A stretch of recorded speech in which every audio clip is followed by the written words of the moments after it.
Kamancha itemaya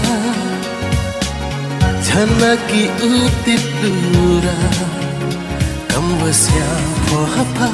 Ijo hisindaya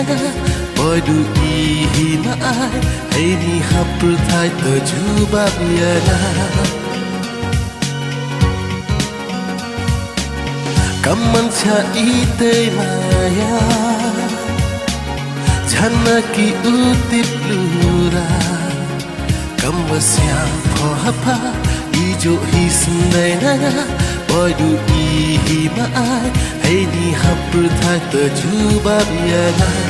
Terjubab yana Terjubab yana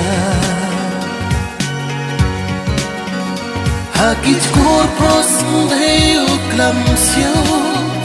Rangit kikmat po hampay sa liyaw Hay ta